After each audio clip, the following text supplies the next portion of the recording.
Okay, let's see if this works. We are just getting set up here. I hope everyone is doing good. Let's see. Okay, we are live.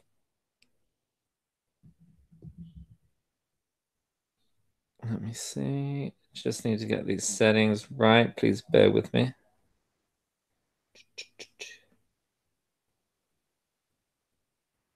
Okay. I've got some reverb. Okay.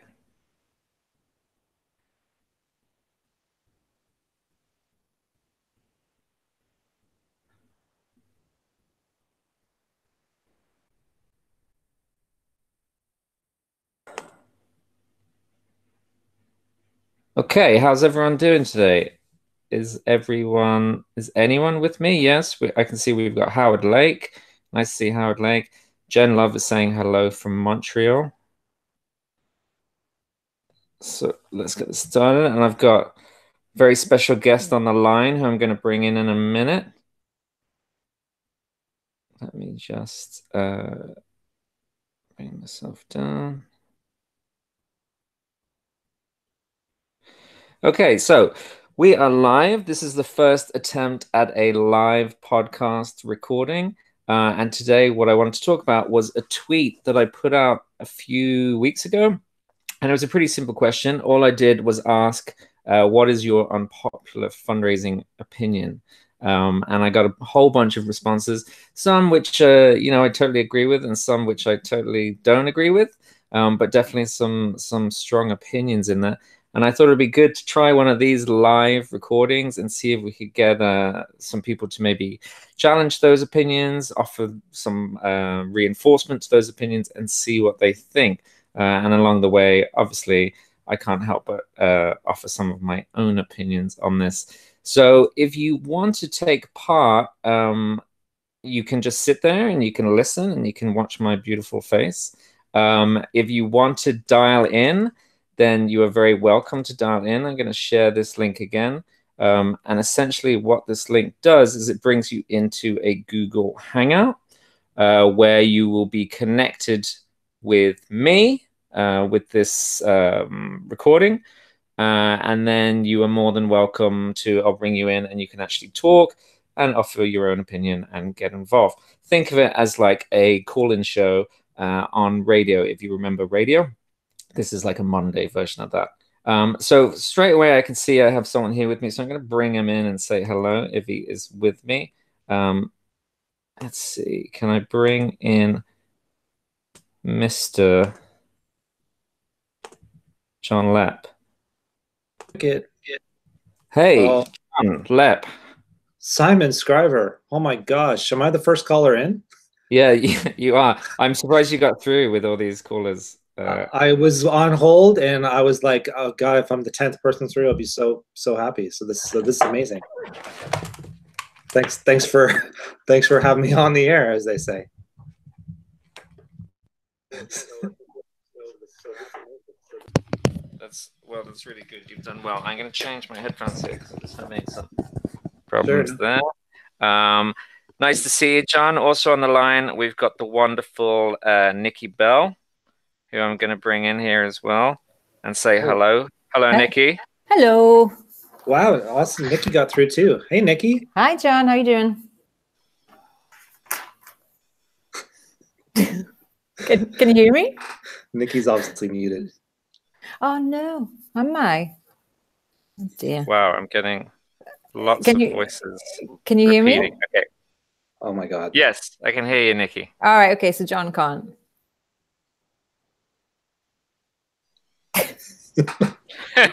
Okay, if everyone could just bear with me while we try and oh my God, get this voice going. Nikki, can you hear me? Yeah, I can hear you, John. Wow. You're going to have to nod yes or shake your head no. Okay. This is insane. Poor Simon. Okay, I am just trying to get this going. Especially if you have a million voices floating through your head. We're properly working now. So the beauty of this podcast, when we push out this podcast, is we can edit all of that stuff out, which is fantastic. So straight away, what I want to do is I want to dive straight into some of these opinions and get some counter opinions or get some thoughts from experts like John and Nikki who have joined us. And if anyone else wants to join us and pipe up, then you're more than welcome to pipe up. One of the ones that jumped out at me, or one of the themes that jumped out at me in these unpopular opinions, was a few people talking about passion.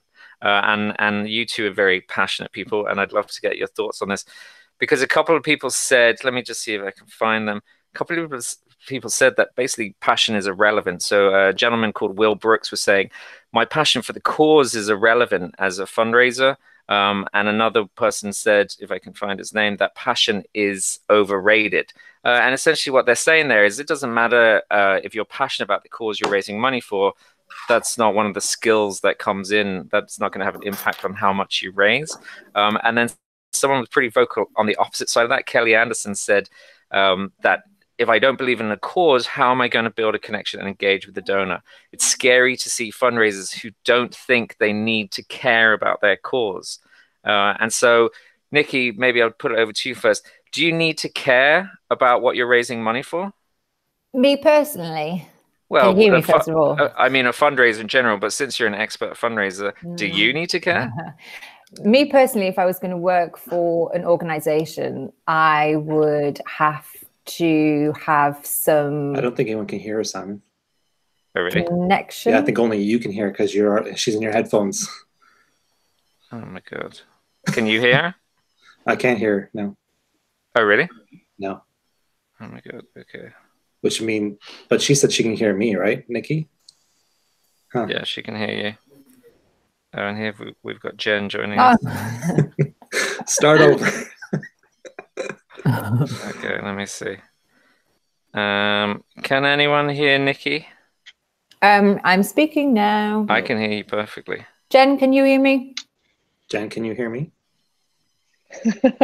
I can hear Jen. She's laughing. She's not helpful. But I can't hear Jen. I could hear Nikki fine, and now I can't. Oh, man. Oh, man. I could before. Oh, now I can. Oh, yeah, Can you? I can hear I love technology, I sure can. especially in the hands of Simon. I sure can. Are you blaming me for this? No, not at all. Okay. Yep. Let me see if my AirPods help. Okay, let's see.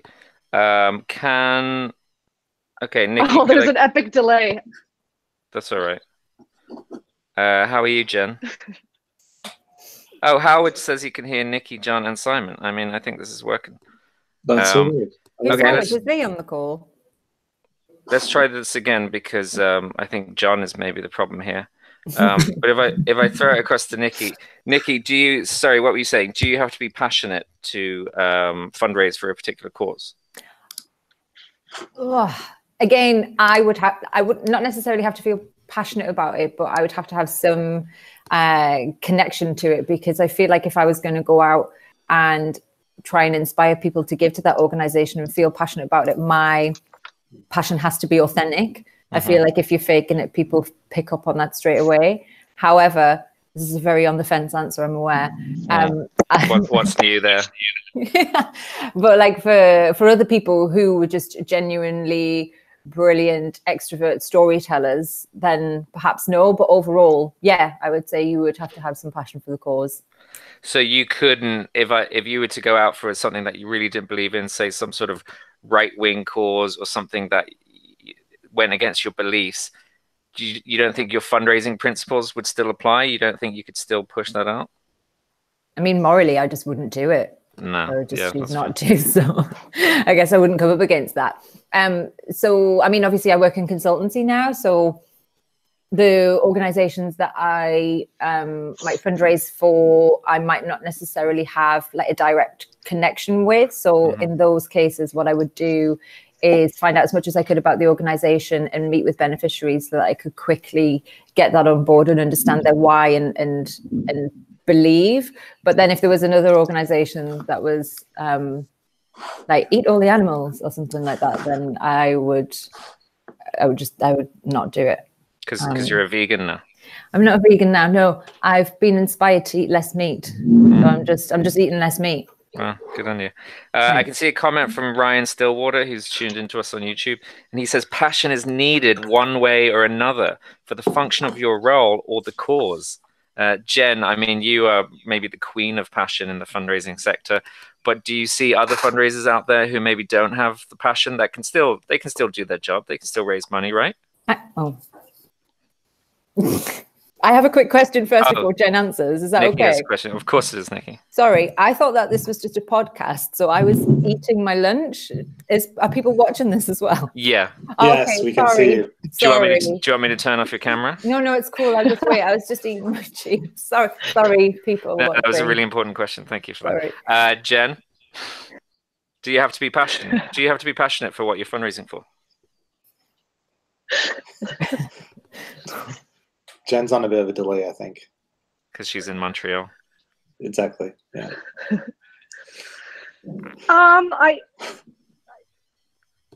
Yes, I think you do. Like, simple as that, I do think. Totally. Yes, I do think you need to be passionate. Oh, I can hear myself now. Wow, this is like that two Ronnie skit. Jen, I'm gonna move away from you. Just that's difficult. John, bring it back to us. Give us some technology here. What Jen was gonna say is you definitely have to have passion. I mean, I'm suspect of people who aren't passionate about their work, and certainly as a consultant, as someone who works with charities, one of the primary decisions I make in terms of whether I'm going to work with someone or not is, do they care about their work? Do they care about their donors? Do they care about their cause and what they're fighting for? And that's true of anywhere in life. Like when I go to the market, I talk to the bread guy because he's a big nerd for bread. He's got passion for bread, and he cares so much about his product and who's eating it and what they think about it. So I like to surround myself with people with passion. I'm suspect of people who don't have passion for their craft, whatever it might be, whether it's fundraising or something else, and pretty much avoid those sorts of people in my life. Because I don't. What are we doing here if you don't really care, or if you're not passionate about your work? So do you think if a fundraiser is listening to this and they aren't feeling that passion for their job, I mean, they still have to pay their bills. They still need a full-time job. Do you think what should they be doing? They should be moving on to another cause until they find something that they're really passionate about? Well, yes, my quick answer is absolutely. I think we have lots of people working in a sector who don't actually care about their work or their donors, or they're just trying to pay their bills at home. And I get that. I'm not going to disparage them for that, but it does make the work that we're trying to do with people very difficult. When you're actually trying to move the emotional needle forward and get people caring about your cause in a way they've never cared before.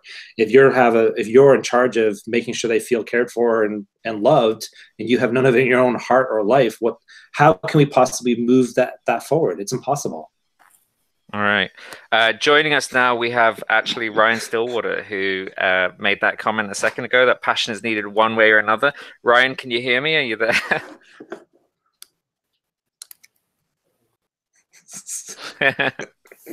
No, Ryan's abandoned it. He might come back later. I mean, I think just playing devil's advocate, I can see what people are saying. If you bring it back to the bread example, you can still buy bread. You can still, have bread which is going to do the job and is going to create that sandwich for you. That's horrible. But yeah, I mean, you're the kind of guy who shops at these artisan places, with a much more expensive bread. And yes, it's better, but not all of us can afford this fancy bread. Your analogy is horrible, Simon. What does this have to do with our sector? I mean, you brought up the bread. But just that, I think like the same principles in fundraising, it still works. Fundraising still works, even if you hate it and you don't believe in it. I mean, I'll give you a good example. During the Repeal the 8th campaign in Ireland, there was a big campaign, and it was like the pro-life choice and the pro-life and pro-choice about whether abortion should be legalized. And one of the pro-life causes asked me if I would give them fundraising advice. And I knew, and I said no. I knew my fundraising advice, it would still help them because the principles of fundraising still apply. It would still work. But just because I'm not passionate about it, maybe the fundraising wouldn't be as good, but it still functions. But yeah, I mean, I get what you're saying, John, that who wants to live in a world where we merely function? Is that the best we can do? I mean, that's what we pretty much do anyways, isn't it? Yeah. Like status quo is kind of, that's why things are the way they are. I think in not only our sector, but fucking everywhere. Oh, sorry, everywhere. It's okay. Because people are just going for, just a little bit better than before. And that's where we find ourselves. We're going to see if we can get Ryan again, but I've just got a comment here from Stansbury Consulting over on Twitter. And she says, donors can spot fake passion and authenticity from a mile away. Same with consultants like me. Believe in the cause or find another job. That's pretty fun. Ryan, are you with us? Is this working? Can you hear me? Yes. Hello, Ryan. How are you? Hey guys, I was folding laundry. Sorry about that. Where are you coming to us from? Central Oregon. Oh, lovely. And you've said passion is needed one way or another for the function of your role or the cause. Do you want to elaborate on that a bit? Yeah. My last role as a fundraiser was in California, and a mentor of mine could tell I was starting to grow dissatisfied and asked me if I was motivated by the cause or the function of my job. Mm-hmm. So I realized it was the cause, and I shortly thereafter left and moved to Oregon for a different organization. So I think it's real important. He knew he was function, but he could tell I was cause motivated. And do you feel like you've become better at your job? Yeah, I think it's real hard to look someone in the eye and tell a story that you don't really believe in, whether you're asking for money or just trying to make them care, you know? Mm-hmm. So if they don't believe you, you're not going to do very well, in my opinion. And you're happier now? Yeah, I mean, Oregon's beautiful. The organization I work for is pretty solid. So yeah. Good. Lovely. Okay, I want to come down on these unpopular opinions. Did you have an unpopular opinion, Ryan? Were you one of the people who replied to me? No. Okay, that's all right. So just looking down here, one of the other unpopular opinions that jumped out at me was from Stephen Screen, who's an amazing fundraiser in the States. And he said, photos of need don't take away anyone's dignity. And this is kind of a theme that comes up quite a lot in our sector, is these images that show need, that show our beneficiaries. And you know, this idea that the sad child photo raises more money than the happy child photo. A lot of people think this is patronizing to our beneficiaries and patronizing to the work we do. And yet very often as fundraisers, we know imagery like this raises more money. And so I suppose the question there, I mean, what Stephen is saying is we should be using the images of need because it raises more money. But a lot of people would disagree with that. And maybe I'll just throw it over to John if he's there. John, do you have I mean, you write a lot of direct mail. You're a designer. You're an artist. You use a lot of this imagery in your communications, or do you? What imagery works for you in fundraising? Yeah, well, I mean, what do some people call it? That poverty porn idea, you know, that you're trying to I always think of it as emotional manipulation. I mean, we are marketers. Part of our job is to manipulate people into doing something maybe they weren't thinking about a moment before. Do I use that kind of image? No, I think I'm always asking myself if I'm doing a video for an organization that helps women escape violence, for example, or a gratitude report. I'm very thoughtful about the images that I use. So again, I don't want to feel like, I don't want a donor looking at this thinking that they've been manipulated into giving or caring. So I'm always cautious about the sort of images that I use and respectful again of who's in the image or what the image is displaying, as well as who may be looking at the image. Like we do lots of work with animal organizations, and some of the organizations are very quick to show animals in various states of distress. Or worse, and we've even tested it that, you know, we've found that you don't actually need to show really like upsetting images of animals. The donors will not give any less. So we actually tested it as an idea to see if we actually need to show those images to get donors to give, and the answer is not for an organization like the one we were working for in our SPCA, didn't have to show those images.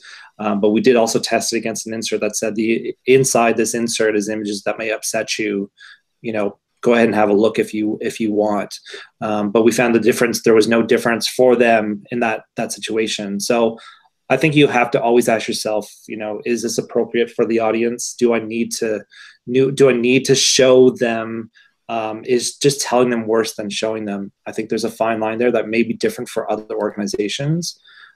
But my job is to make sure I'm giving a donor, I'm getting them to give as much as they possibly can, and I'll do everything I can to convince them that I need them to do this, and that sometimes means showing images that may be upsetting to them. So. And so you, I mean, you've tested that, but there's other tests that maybe you've seen where the images of need are actually raising more money. Or say you ran a test like that and you found these images raise more money. Would you make a choice to do that because your goal is to raise as much as possible, or is there a line that you draw? I think as emotional humans, we still have to ask ourselves, you know, how far do I have to go here? You know, and yes, you may find your organization of a relatively dying child on the front of your envelope is going to raise you more money, and that's the question you have to ask yourself as an organization, as an individual. Do I need to? Is it appropriate in this situation? We all know that shot of the child lying on the beach and how much impact that image had in our sector. You know, and in certain circumstances, a very appropriate image to show. It moved people to give a lot of money to an organization to make sure that that picture never, ever happened again. That was a very appropriate image to use in that scenario. But again, I think it's a real image. So yeah, exactly. I mean, it's not like you're not making it up. It's a real image. Exactly. And there are other images that have been used historically through the years that photographers have admitted they've manipulated. There's a very famous image of from years ago, back in the 80s, of a child in Africa who's squat on the ground, and there's a vulture probably about 5 feet away from him. Most people can remember that image stuff. Photographer admitted it was manipulated. He manipulated that image, set it up for the shot because he knew it was going to be a more powerful shot. This is Kevin Carter, the photographer. Did he admit that? I'm not sure he did. I remember reading. What, am I wrong? Could be wrong. I'm pretty sure because it stood on my brain. It's still like, wow, like, you know, here's an image that's pretty popular. Now I need to feel like I should fact check myself. I mean, it's an amazing photo because I did some. I looked into that before because he ended up. He actually killed himself because of the backlash he got over that photo, because people said he was manipulative and because it was exploiting this kid in there, and so yeah, I mean, maybe that's one to look at. But he was torn with the same idea we as fundraisers is, do you stop to take the photo and take the time to put it out there? And the photo like that, it triggered a lot of people to take action. But at the same time, you know, the argument is there. Is it exploiting? You know, is it exploiting because he should have put the camera down? He should have helped. He shouldn't have, you know, jeopardized that person's dignity by sharing that photo. It's a tough one. There's 2 people on the phone call here, or 3 people. I think Nikki's still eating. Rebecca Juniper has just joined us, and if Rebecca has an opinions on these kind of images, I'd love to hear it. Or if Ryan wants to chime in and offer any opinions, I would love to hear that. Ryan, are you there? Yeah. I think John nailed it when he talked about depending on the scenario of where you're putting images like that. I mean, if you, during the Houston flood, last year, big flood in Houston, Texas, if it was images of people like smiling like they're boating in the flood, wasn't going to raise as much as people like scrambling to save their own life, you know, and get into boats. On the other hand, in what I do with domestic violence, we've started, the culture has shifted to go from using the term victims to survivors, even if the individual is still in the abusive relationship, because they're surviving the relationship. So it's like a perspective change, and you know, in that verbiage, and then the images as well, going from like the black. Oh, sorry, we just lost you there, right? Was I muted that whole time? No, it was just the last sentence there. Sorry. So if for some reason it just clicked off. Oh, I felt really bad. Everyone was just staring at me with my mouth moving. No, we heard you except for the last few words. Good. Sorry, what were you saying? Carry on. Where was I? About the Houston floods and about in terms of showing those happy photos versus, oh no, and then you'd moved on to talking about survivors who are still in domestic abuse. Right. So using the term survivors instead of victims, using images of women who are empowered versus with black eyes. So it's part of our culture that's kind of shifted in how we market what we do and how we tell our stories, that how we display our clients matters to, you know, other clients to see someone empowered, not someone, you know, completely beat down. So yeah, I think depending on what you do, depending on the message you're trying to get across, both can be applicable. I think that like there's a really interesting conversation in this, which often we don't touch on, is we think about what the public like to or don't like to see and what they respond to. We think about what we like to see or what we don't like to see. But a lot of the time we don't ask what the beneficiary thinks, or, you know, what the survivor in this case thinks, what the person in need thinks. And I remember there was a really amazing report by Save the Children called, I believe, The People in the Pictures. And if anyone's listening to this that has a bit more knowledge on this and wants to chime up, then please come on in. But essentially, they did a bit of research into these so-called poverty porn pictures to ask the people in the pictures, well, what do you think of them? And overall, the general vibe back was that they didn't have a problem with the photos of need, as long as they were done, like John said, respectfully, and as long as the people who were in the pictures knew what they were going to be used for, which kind of echoes what both these gentlemen, Ryan and John, are saying, that if we can kind of involve them in the process, a lot of the time they're going to be behind it, as long as they understand it, and we're not. I think maybe that's when it crosses away from being exploitative, and moves towards being something about, you know, getting a genuine message, getting genuine imagery out there.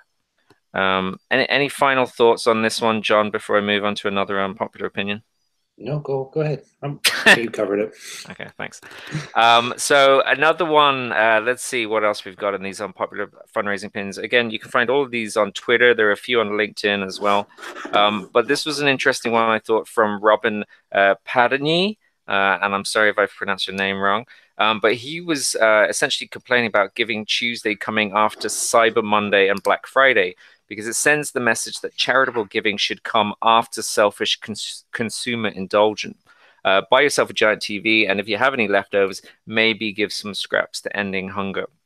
And I wonder, have we missed the trick there? When we set up Giving Tuesday, it became an afterthought, or it was situated as an afterthought where, like he says, we spend all our money on consumerism, spend all our money on these hot deals online and offline, and then we take whatever's left over and charity is an afterthought. And does that kind of back up what we've been doing this whole time, which is, you know, charity is always an afterthought. It's not kind of the main driver. And is that maybe why we're being left behind? I wonder if Nikki Bell is still eating a sandwich. I'm finished. Oh, no, she's finished, because it looks like you're still eating. Nikki, do you, I mean, I've never really heard your opinion on Giving Tuesday, but whether or not it's a good thing or a bad thing, I wonder what your thoughts are on where charity sits after consumerism. So do we prioritize Black Friday? Do we prioritize buying a TV? And then we approach our donors looking for the scraps that are left over. What are your thoughts? I don't think it's the looking for the scraps, isn't it? Isn't it playing on people's guilt? I think that was like, I don't think it was the whole point of it, but once people have had that huge consumerism weekend, and then it gets to the Tuesday, and maybe they are kind of feeling that, oh, I spent that money on something perhaps that I didn't need, and then they see all these messages saying that they can do something good with their money, and then they can get involved with the charity organization that way. I think it is more than that, than like the scraps on it. I think it is a great way perhaps to engage with new audience, perhaps that they haven't had access to before. But in terms of a money giver, it's not well placed. Obviously, people have spent all of that money.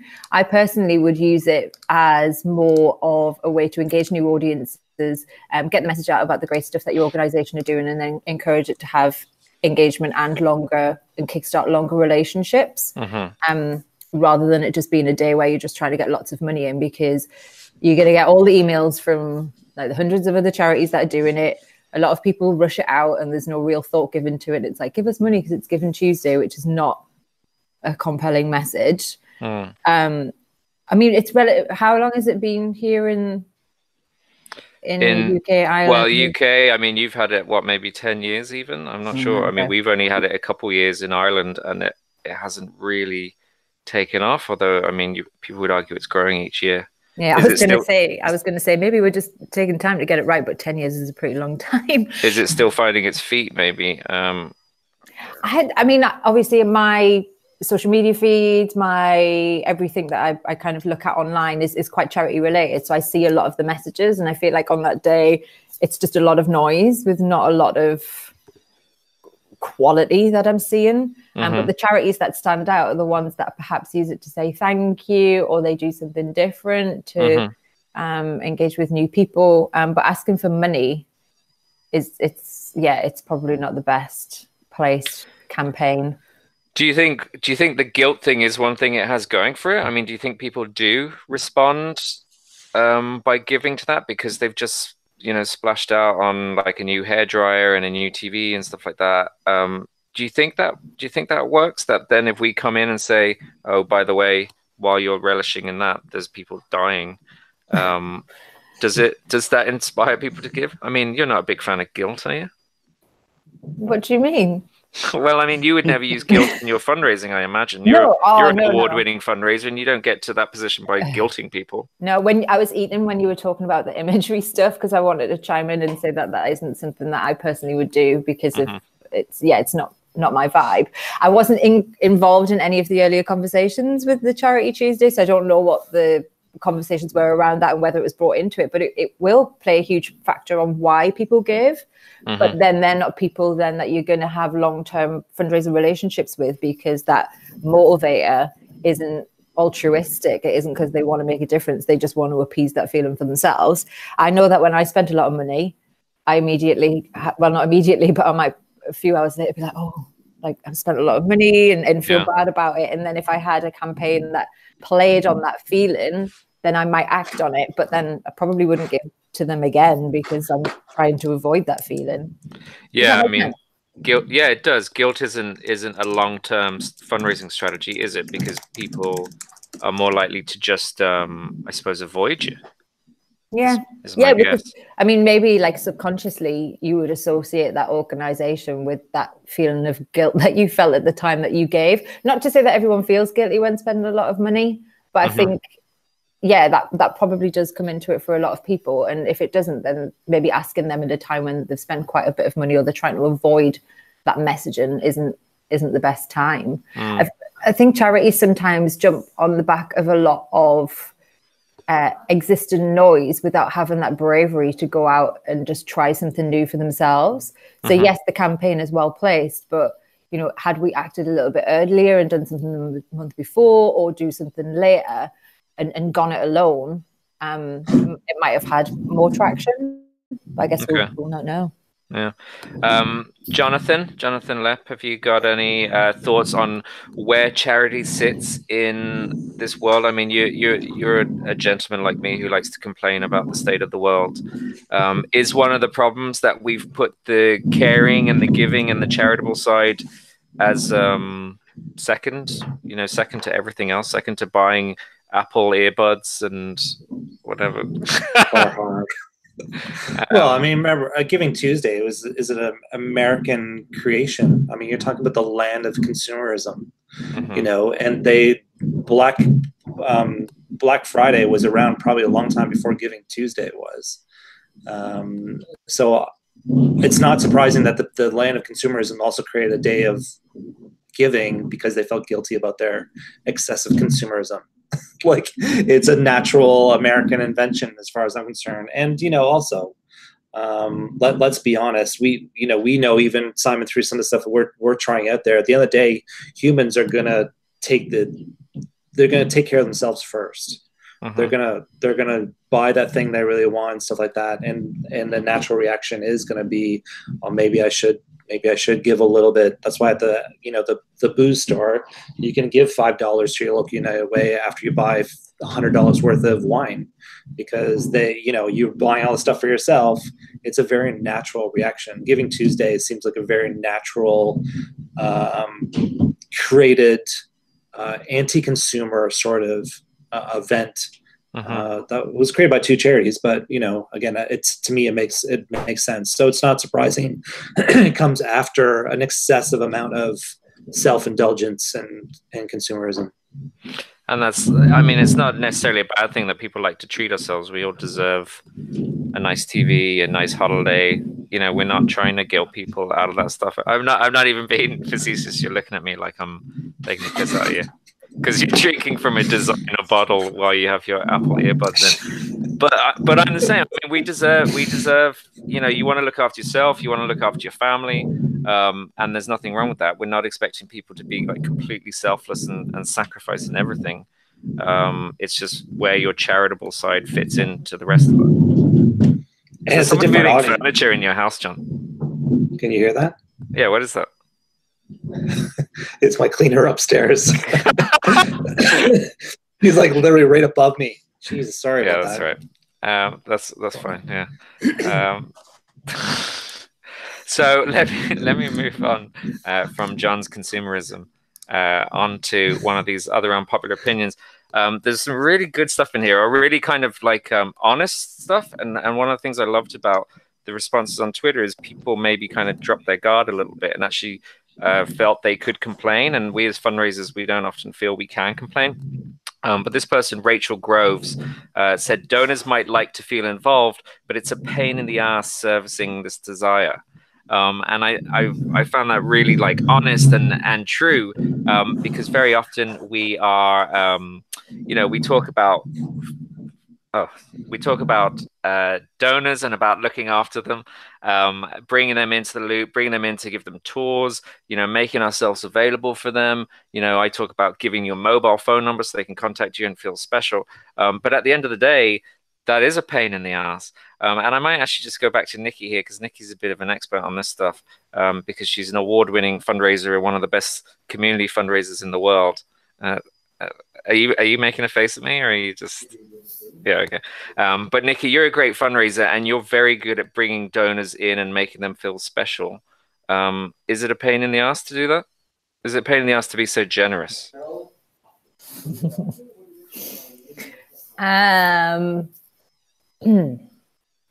It can be exhausting. Am I still muted? Because no, I can hear you. Yeah, it can be exhausting. It's not a pain in the ass. It's worth it, and it feels good. So I don't agree with that. I get that some people don't want to do it, or they can't be asked to do it. So that training that me and you did in Dublin, and it was all about fundraising relationships and the little delighters that you can do to make people feel appreciated and remembered.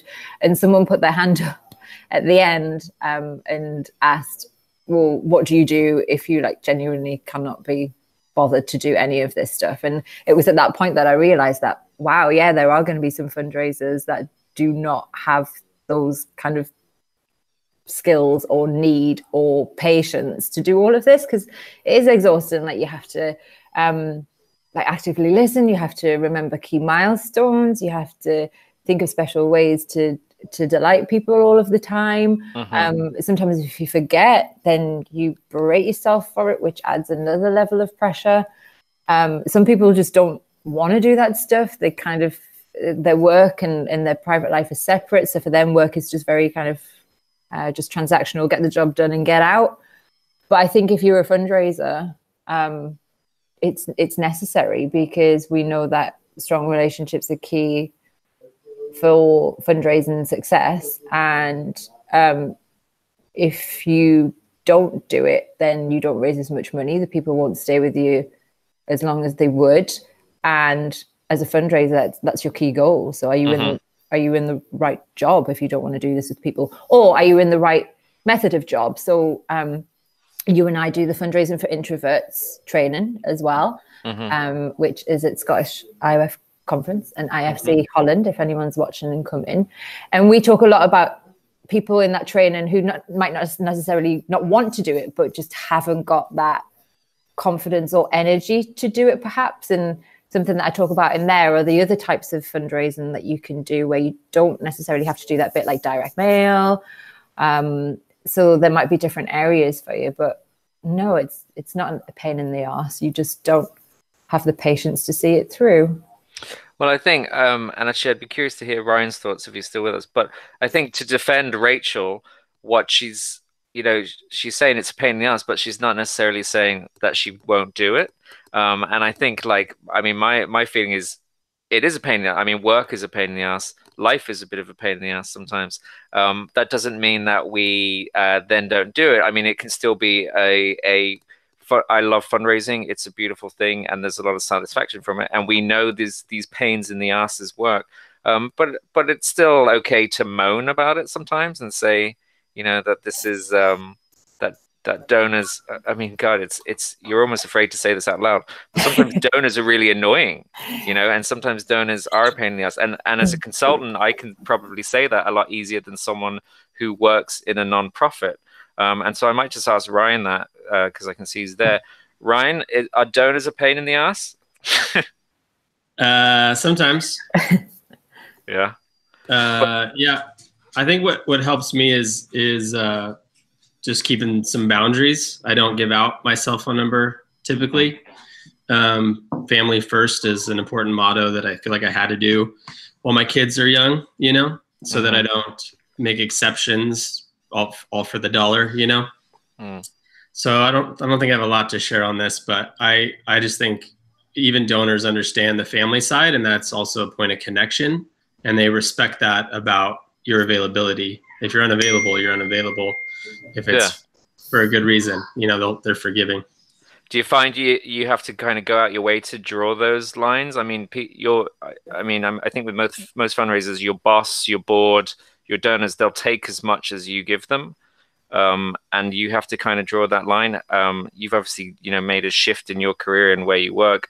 And in terms of balancing your work and time balance, is it an effort for you? Do you struggle with it? I think sometimes, yeah. Instead of just saying like, you know, family first, you know, my boundaries, it's more like, am I the best fit to go to that donor or that event or to speak at that place? And oftentimes, if I know I'm the best, then I'll make an exception, even if it's the weekend or an evening or something. But if there's someone that's more qualified, or it's like an all women's event or something, then it's a good opportunity to draw the line, even though that's my role, then I'm not the best person from the organization to go and represent. So very good. Can I just say, it looks like your house is surrounded by forest. Is that looks really idyllic? Is that true?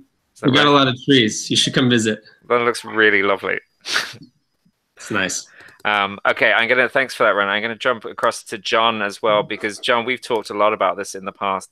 John, we've talked a lot about this in the past about kind of, I suppose almost like mental health and work balance, and we take the piss out of each other for moaning a lot. We moan a lot about, I suppose, fundraising and our donors. Is moaning a good thing? I feel like you're a bit of an expert on moaning. Is it helpful?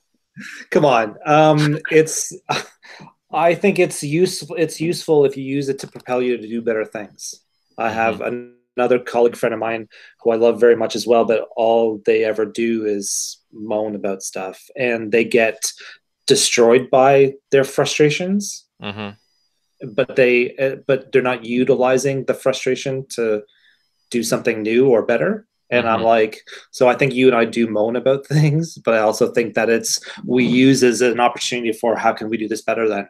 Like, this bothers us. So what can we do with it to actually do something more productive or do it better?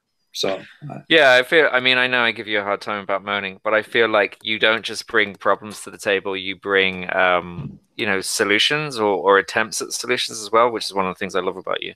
But that there's always like an attempt to dig us out of it, or at least, you know, try different things to do it. And so I think we need to allow fundraisers to moan about donors, to moan about fundraising, to moan about their boss. I think that's important to have that space. But we have to have, at least suggested solutions, don't we?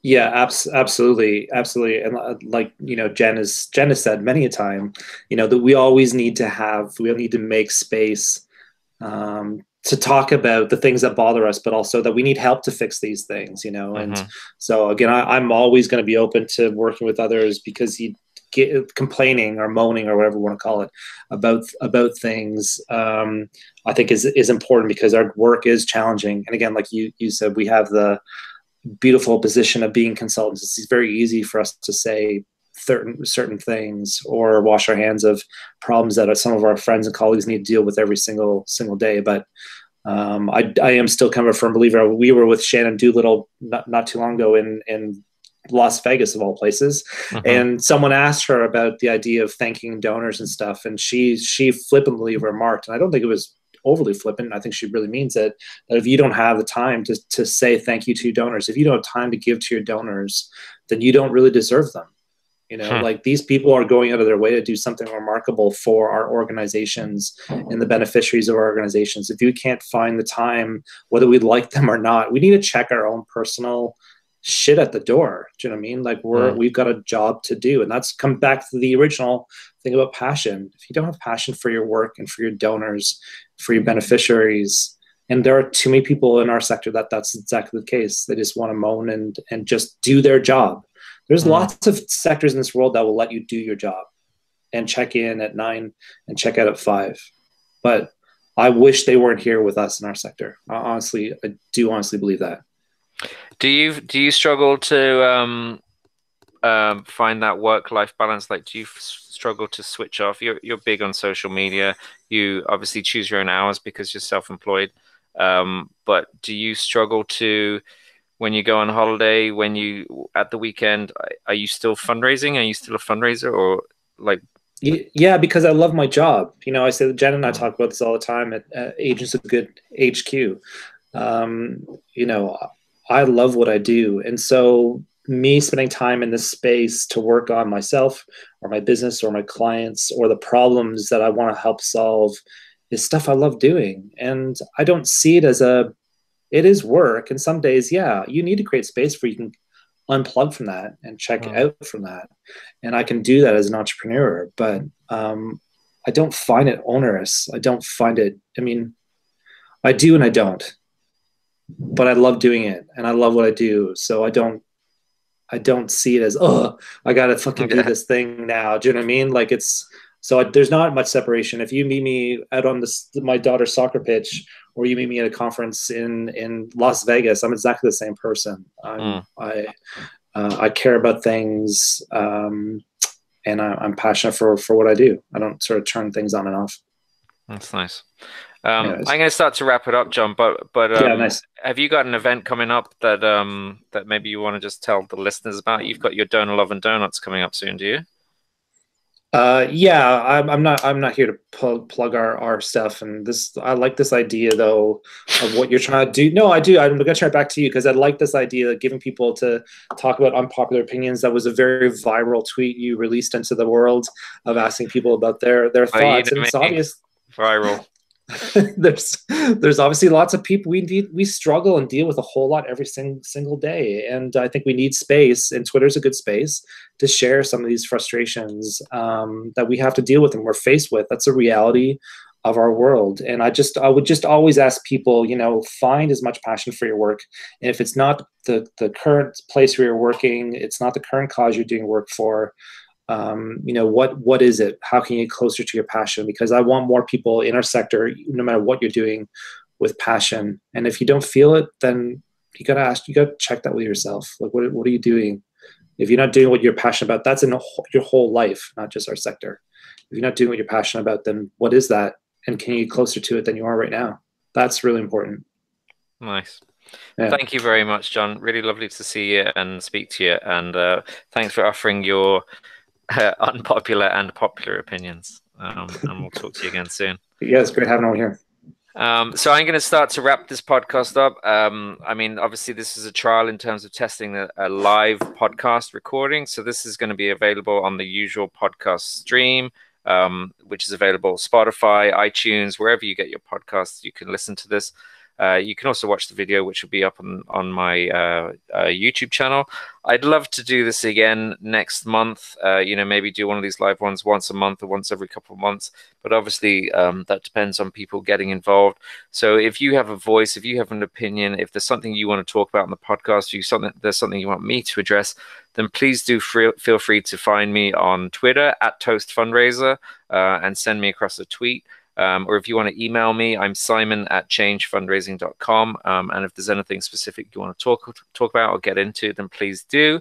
Hopefully as well, I have a bunch of seminars coming up in Scotland, in the UK, in England, London, I think Canada. I have stuff coming up. IFC in Holland I will be speaking at. I will be over in New Zealand presenting. So hopefully I'll be coming to a place near you. Again, if you follow me on at Toast Fundraiser on Twitter, you'll see the latest things. But I would love to chat about fundraising with anyone and everyone who's listening to this that likes to talk about fundraising. And please do come on to the next live podcast. See, it's not that scary, is it, coming on? I wasn't a dick to anyone, was I? So come on, dial in and offer your opinion. And who knows, it could be the beautiful start of a podcast career for you. So that's it.